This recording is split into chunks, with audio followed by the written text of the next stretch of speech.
He moves through the death and decay of the void. He doesn't remember his name. Everything's a blur. He feels pain in his stomach, in his arms, in his veins. He needs to find one of those flowers. The nectar, the sweet serum that gives strength. Strength for what? He remembers. The killers. Experimenting on them. Why? Why was he experimenting on them? He doesn't remember. He caused a lot of suffering, but he doesn't feel remorse. He doesn't even know if he should feel remorse. He doesn't feel anything but an ache in the pit of his stomach for power. He has flashes of the doctor, his screams, his agony, turning the tables on him, experimenting on him like he had done with so many others. Where? Not here. Somewhere else. Another world. All of these survivors, marooned from other worlds. How does he know this? He doesn't remember. He remembers the experiments. What was he trying to understand? The nectar? The serum? The right dose? The right dose. To use without hurting himself. Too late.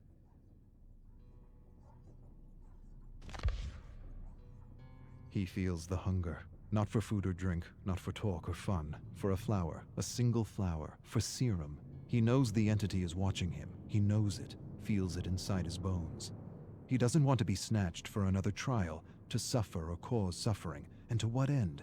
The great horrible mystery of it all. He wants to understand this place. He does. But he senses that to know, to really know, would drive him mad. Madness, that's what this place is. The embodiment of madness. He doesn't want to be pulled into another trial. He wants to return home. He must return home. That's why he was studying the serum. It gave him insight. Insight to what? He doesn't remember.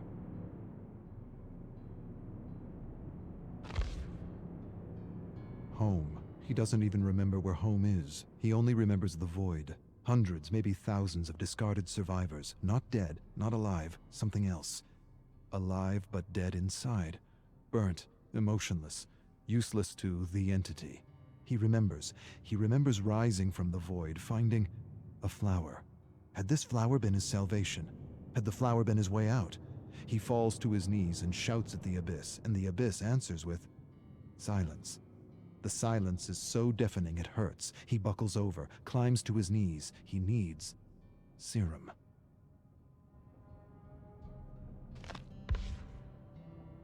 He's lost. He doesn't know where he is. He sees things like tentacles reaching out for him from the fog, and he knows they're not real. None of it is. He's losing his mind if he hasn't lost it already. His eyes play tricks on him. He sees giant, nameless creatures looming over him. Doesn't matter. They're not real. None of it is. His hunger confuses him, oppresses him.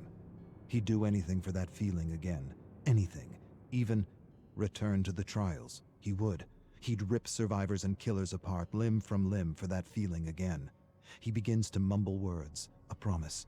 One flower, and I will do anything.